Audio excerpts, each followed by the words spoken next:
Ya, sebagaimana yang sudah kami uraikan di beberapa media, bahwa ini jelas adalah bukan perkara hukum, tetapi ini faktanya adalah politisasi hukum, dan ini adalah kriminalisasi hukum. Kenapa demikian? Karena apapun ceritanya, sudah ada putusan yang ingkrah terhadap perkara Harun Masiku ini. Nah, jadi dalam putusan perkara itu, satupun tidak ada bukti yang bisa dibuktikan di persidangan bahwa saudara Sekjen ini terbukti melakukan secara bersama-sama melakukan penyuapan, dan tidak terbukti juga sebagaimana pada surat sprindik yang baru melakukan obstruction of justice, menghalang-halangi penyidikan. Nah, perkara ini sudah ingkrah di pengadilan, bahkan sudah putus di pengadilan sampai pada ingkrah di kasasi di Mahkamah Agung. Nah, kalau sudah putus ingkrah, terus apa yang mau dicari gitu loh? Bukti apa yang ditemukan KPK? Justru saya melihat pernyataan dari Ketua KPK, saya sih sarankan supaya putusan ingkrah dari pengadilan itu supaya dibaca dulu. Ya kan? Tadi keterangannya sungguh menyesatkan kalau menurut saya lihat ya, bahwa saudara Sekjen ini dituduh memerintahkan stafnya untuk mencelupkan handphonenya. Nah, dalam percakapan itu KPK ini kan punya alat yang canggih, Mbak Vera. Mau handphonenya mau ditaruh di mana, nomornya mereka bisa tarik, mereka punya alat yang canggih untuk mendeteksi betul atau tidak. Sampai sekarang handphone staf itu masih ada. Gitu loh. Jadi ini sungguh mengada-ada nih keterangan ini. Maka saran saya, tolong dibaca putusan pengadilan itu. Karena kan bagaimanapun ceritanya Pak Ketua KPK ini kan baru nih. Baru menjabat, bagaimana mungkin menggelar perkara dengan waktu yang 5 hari. Ya, kita paham betul bagaimana di KPK itu menetapkan seorang yang dari saksi menjadi tersangka. Kita itu butuh proses yang cukup. Ya. Bang Johannes, sampai situ dulu. Meyakini bahwa mereka. Jadi tadi yang dibantah adalah bahwa tuduhan dari KPK adanya handphone yang kemudian diperintahkan oleh Hasto Kristianto direndam, menyuruh anak buahnya, itu tidak benar. Itu yang dibantah. Tidak benar, handphonenya sampai ada sekarang kok. Handphone yang sama, itu kan tahun 2020 ya. Nomornya ada. Di mana disuruh untuk mencelupkan handphonenya, gitu loh, kan bisa dibuktikan itu. KPK juga punya alat yang canggih kok. Nah, maka itu yang kita sesalkan. Nah, jadi saya kira biarlah penyidik KPK ini, Bang Johannes, tapi poin yang juga disampaikan KPK adalah ada bukti, ada perintah juga dari Hasto Kristianto untuk meminta Harun Masiku kabur. Ya, setelah menelpon itu, buktinya? Maka kemudian alat buktinya dihilangkan dengan direndam. Iya, buktinya handphonenya sampai sekarang nggak ada kok. Nah, sekarang gini deh Mbak Vera, jangan dong karena KPK tidak bisa menemukan Harun Masiku, dituduh kita yang enggak nih. Kan mereka cukup begitu banyak anggaran yang dikelontorkan oleh dan negara ini buat KPK. Kenapa nggak bisa mencari Harun Masiku? Oke, baik. Jadi jangan karena ketidakmampuannya mencari Harun Masiku, jangan kita menjadi pesakitan ini. Perlu saya sampaikan, ini kita Partai PDI Perjuangan ini diajari oleh Ketua Umum untuk menjunjung proses hukum yang baik dan benar. Dan poinnya nanti handphone itu artinya bisa dibuktikan dalam pengadilan gitu ya. Saya ke Mas Yudi kemudian. Iya, oke. Itu bisa dibuktikan di pengadilan. Baik, gitu iya. Saya ke Mas Yudi. Mas Yudi, bicara soal bukti ini, apakah bukti yang dimiliki KPK saat ini itu memang lebih kuat dibandingkan dengan hampir 5 tahun yang lalu, tahun 2020? Ketua KPK menyatakan bahwa penyidik butuh waktu hampir 5 tahun untuk menetapkan Sekjen PDIP sebagai tersangka, itu karena saat ini baru ada kelengkapan alat buktinya. Masuk akal atau tidak menurut Anda? Ya, menurut saya itu sangat masuk akal ya, bahwa perkembangan 5 tahun itu kan juga bukan waktu yang sedikit ya. Bahwa dalam upaya-upaya penyidik untuk kemudian mencari Harun Masiku, ya tentu mereka melakukan serangkaian tindakan penyidikan. Pemeriksaan saksi, ya, kemudian penggeledahan, penyitaan dan tindakan-tindakan lainnya yang tentu menambah khazanah ya, bukti-bukti baru yang dimiliki oleh KPK sehingga ketika gelar perkara ya berhasil menetapkan tersangka yaitu Pak Hasto dalam perkara suap dan perkara merintangi penyidikan.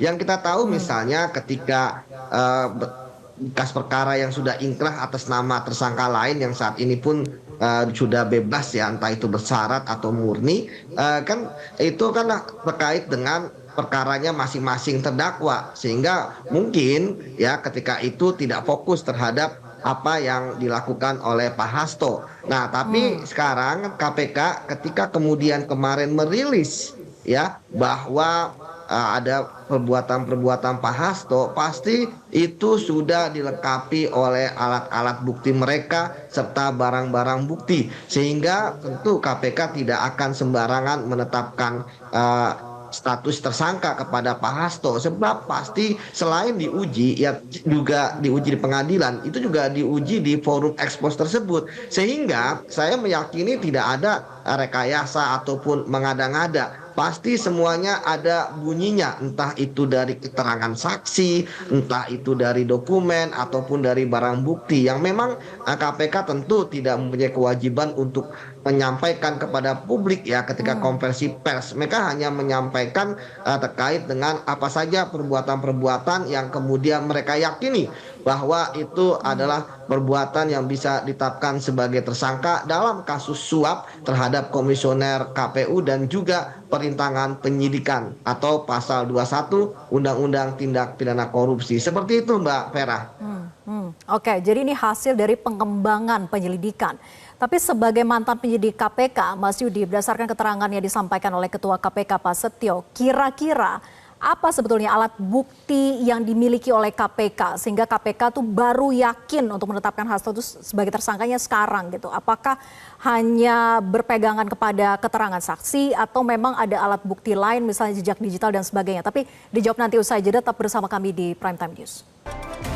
Kita lanjutkan perbincangan, saya ke Mas Yudi lagi. Mas Yudi, jadi kira-kira apa saja sebetulnya bukti yang dimiliki oleh KPK sehingga baru menetapkannya sekarang? Karena kalau kita mengingat pernyataan dari mantan penyidik senior KPK, Novel Baswedan, menyebut bahwa berdasarkan bukti-bukti yang dimiliki KPK, penetapan tersangka Sekjen PDIP Hasto Kristianto itu sejatinya sudah diusulkan oleh penyidik sejak 2020 lalu. Nah, namun katanya pimpinan KPK saat itu tidak mau dan meminta Harun Masiku tertangkap dulu. Nah, jadi yang perlu dipertanyakan, ada apa dengan pimpinan KPK yang dulu? Apa iya ada intervensi, Mas Yudi? Ya, tentu itu yang harus ditindaklanjuti ya, apalagi kita tahu pasal terkait dengan tindak pidana yang menetapkan Pak Hasto sebagai tersangka ini kan pasal 21 ya, tentu penyidik mempunyai kewenangan untuk menelusuri hal tersebut ya, walaupun itu ada di internal KPK, namun saya pikir lebih mudah lah ya penyidik untuk kemudian menelusuri apa yang terjadi pada saat itu sehingga semua rangkaian menjadi semakin lengkap ya mengenai fakta-fakta yang terjadi sehingga mengapa saat itu belum ditetapkan sebagai tersangka. Namun kemudian ketika sekarang pun penyidik merasa yakin dan pimpinan pun lima-limanya juga yakin, yang semuanya tentu bukan kaleng-kaleng ya pimpinan KPK ini. Kita tahu ada Pak Setio ya, beliau dulu direktur penyidikan, kemudian ada Pak Fitro, beliau dulu jaksa di KPK lama belasan tahun dan kemudian sekarang kembali sebagai pimpinan KPK, direktur penuntutan juga. Artinya bahwa untuk kasus perkara korupsi saya pikir mereka sudah bukan pemain baru ya. Seperti saya katakan bukan kaleng-kaleng lah. Nah, ketika sekarang Pak Hasto ditetapkan sebagai tersangka. Ya, halo teman-teman, kembali bersama saya di channel ini. Salam inspirasi, salam NKRI harga mati. Bersama saya di channel NES 2045 yang membahas seputar politik, pendidikan, hingga budaya. Ya, tentu memang kalau kita melihat kondisi dan keadaan saat ini terkait kasus Hasto Kristianto eh, yang apa namanya soal kasus Harun Masiku gitu ya, yang ini sudah lama sekali dari 2000 berapa tuh 2019 ke 2020 ya, sudah lama sekali, kurang lebih 6 tahun lah ya tahun ini. Dan juga tadi disampaikan dari ex penyidik KPK ya, dan ini memang diduga ada unsur politisasi yang sangat kuat terkait kasus Hasto Kristianto ya, yang dimana memang pernah juga KPK telah menetapkan beliau sebagai tersangka dan pra peradilan juga terus berjalan, dan sampai saat ini kita belum tahu pasti kebenarannya bagaimana. Ya memang sih sebetulnya setiap persoalan sekecil apapun masalahnya ya eh, lebih baik diselesaikan sampai tuntas. Tetapi kalau mengingat banyaknya kasus korupsi yang besar dibandingkan kasus Hasto ini kan receh banget sebetulnya, karena kasus receh saya sebut ya, dibandingkan kasus-kasus mega korupsi lainnya gitu ya. Dan ini pun murni kasus suap, sebetulnya tidak merugikan keuangan negara kita. Ya tapi ya it's okay lah, kita nggak tahu bagaimana dasar-dasar hukumnya gitu ya. Tapi yang jelas kita belum tahu siapa atau Hasto terlibat atau tidak. Apakah benar ada intervensi pihak luar kepada KPK sehingga menargetkan Hasto? Karena bagaimanapun kita tahu posisi Hasto Kristianto itu bukan posisi yang main-main di dalam partai politik. Beliau sekjen, sekretaris jenderal ya, DPP PD Perjuangan. Nah, kalau saya melihat di sini tadi penyampaian pada cuplikan video sebelumnya sudah cukup jelas yang kita dengar ya. Dan saya coba lihat ya bagaimana penilaian teman-teman ini 3 bulan lalu ya. Kalau PDIP terus begini, ke depan pastilah jadi partai guram, bisa-bisa sekelas dengan partai umatnya Amin Rais, bisa jadi bubar. Kasus suap jangan dilihat nilainya berapa, bukan masalah kecil atau besarnya. Suap merusak moral dan gambaran semua bisa dibeli dengan uang. Itu juga yang saya katakan tadi ya. Kalau Pak Hasto dimasalahkan mengenai hukum yang lain yang juga harus dibongkar, tidak ditutupi, yang bulat kayak bentuk berut. Memang bukti lengkap KPK, mau ngelak aja aneh. Pengacara memang cari duit, jual kebohongan. Hasto kan katanya nggak salah, datang saja ke KPK. Kalau nggak salah kenapa harus takut? Lah, suap itu bukan terbukti. Yang ada di Singapura itu apa? Karena ada yang disuruh mundur karena kursinya sudah mau digeser. Jadi mengada-ngada orang bayaran PDIP untuk bisa menghilangkan kasus. Orang yang mau menghilangkan kasus harus diselidiki juga. Karena Hasto sudah jadi kasus, jangan dibuat abu-abu dan lama-lama hilang dari kasus tersebut. Hasto walaupun salah tetap menang. Hasto mempelajari ilmu jurus silat lidah sudah level master. Jadi percuma KPK menuduh Hasto. PDIP adalah pelindung Hasto yang mana dia tersangka KPK, terus maju KPK, rakyat mendukungmu. Waduh, blunder elit-elit PDI itu. Uang penyidik kok terserah orang yang mencurigai sebagai komplotannya. KPK tidak mungkin menentukan jadi tersangka kalau tidak ada bukti. Kayak tidak mengerti aja. Itu orang hukum? Ya. Kriminalisasi tak bisa dijadikan pembelaan, biar di sidang dulu baru kita tahu nantinya ya. Kami rakyat jelata sudah nggak percaya PDIP, mau omong apa sudah nggak dengar lagi ya. Sudah terbuka terang benderang, apalagi yang ditunggu KPK. Cekal, tangkap, dan penjarakan seberat-beratnya. Ini kan menunggu proses pra peradilan ya. Sebagian besar rakyat sudah muak dengan tingkah para elit politik yang hanya cari-cari masalah dan saling menfitnah. Seharusnya para elit politik saling bersinergi membangun bangsa ini supaya cepat menjadi bangsa yang maju. Kapan negara ini akan maju kalau para elit politiknya tidak pernah akur? Pikirkan negara ini. Bersatulah kalian untuk kemajuan bangsa. Rakyat sudah muak tiap hari disuguhi pertengkaran para elit politik. Didiklah generasi bangsa ini bagaimana cara membangun bangsa yang maju. Jangan kalian didik generasi bangsa ini untuk saling fitnah dan saling menyerang.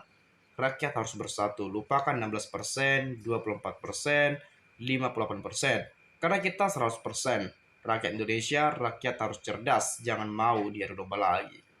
Nah, ini kita yang menjadi penilaian dari kita masyarakat Indonesia terkait apa yang sudah terjadi pada saat ini. Berbagai isu-isu publik, persoalan-persoalan, dinamika politik yang terjadi saat-saat ini gitu ya. Dengan berbagai kasus, persoalan, ya penegakan hukum, keadilan, kebenaran, dan seterusnya. Itu kita rakyat bisa menilai. Tapi ada kalanya memang kita berpikir bahwa ini benar nggak sih begini gitu ya. Dan kemudian kenapa susah sekali ini terselesaikan padahal katanya sudah ada barang bukti, ada bukti rekaman, ada bukti ini, itu, dan lain-lain. Tetapi ya kenapa nggak kelar-kelar soal kasus ini. Jadi ya kita juga bingung juga bertanya-tanya, ini kok bisa begini banget gitu ya. Padahal sekelas KPK dan lain-lain gitu ya. Kalau mungkin Anda punya pendapat lain, ya bolehlah nanti silakan juga sampaikan di komentar pada video ini. Dari saya mungkin seperti itu ya. Terima kasih saya ucapkan. Saya akan coba lanjut di video selanjutnya ya. Hanya seputar informasi terkait perpolitikan yang terjadi. Terima kasih. Salam inspirasi, salam NKRI. Harga mati.